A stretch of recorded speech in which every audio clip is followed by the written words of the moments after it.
aku bakal ngejelasin resiko kehamilan pada remaja. Kehamilan pada usia remaja ternyata termasuk dalam kategori kehamilan yang beresiko tinggi karena dapat menyebabkan berbagai komplikasi yang serius kepada ibu dan juga bayi. Bahkan dalam beberapa kasus dapat menyebabkan kematian. Nah, faktor-faktor penyebab hal ini adalah yang pertama, fisik yang belum siap, mental, dan juga lingkungan sosial. Masa remaja adalah periode penting dalam pertumbuhan dan perkembangan, baik secara fisik, psikologis, maupun intelektual.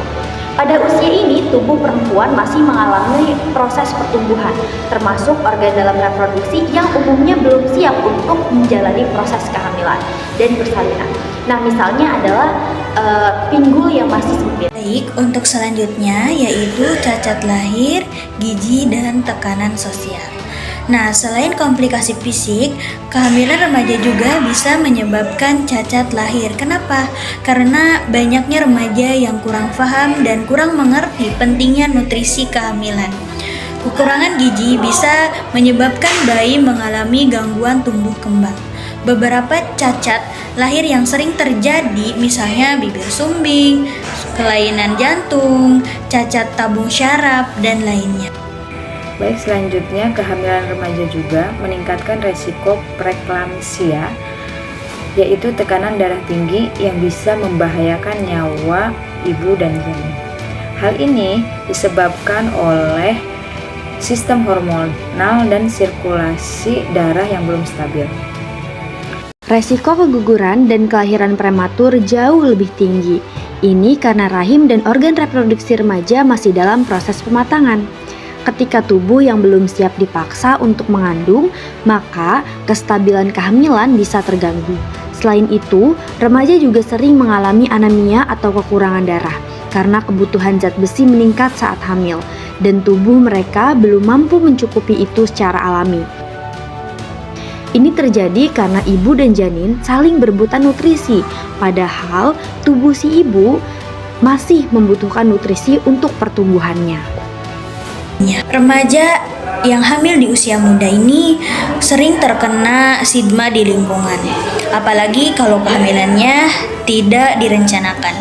Mereka bisa merasa malu, takut, bahkan depresi karena tidak tahu harus bagaimana. Kadang mereka tidak berani untuk bercerita kepada keluarganya, jadi mereka menyembunyikan sendiri. Dan di usia yang seharusnya fokus untuk sekolah, mereka harus menghadapi tanggung jawab yang besar dan belum tentu untuk siap menjalaninya. Kesehatan mental yang terganggu juga berdampak langsung kepada kesehatan fisik dan perkembangan janin. Yang banyak orang tidak tahu tentang atau tidak sadari tentang penyakit menular seksual. Remaja yang mulai aktif secara seksual di usia muda tanpa edukasi yang cukup rentan banget terkena penyakit seperti HIV, sifilis, dan lain sebagainya. Mereka juga belum mengerti cara seks yang aman dan tidak menggunakan pengaman. PMS yang tidak dapat diobatin dapat menyebabkan komplikasi kehamilan, bahkan bisa menyebabkan janin meninggal dalam kandungan atau dapat menyebabkan kemandulan di masa depan.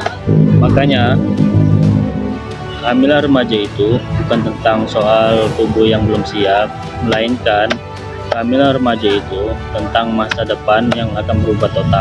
Jadi, dapat disimpulkan bahwasannya kehamilan di usia remaja berbahaya bukan hanya karena tubuh yang belum siap, akan tetapi karena kurangnya pengetahuan, gizi yang tidak tercukupi, serta tekanan psikologis yang berat. Sehingga semua itu saling berkaitan dan berpotensi mengganggu masa depan si ibu maupun anak yang akan dilahirkan nanti.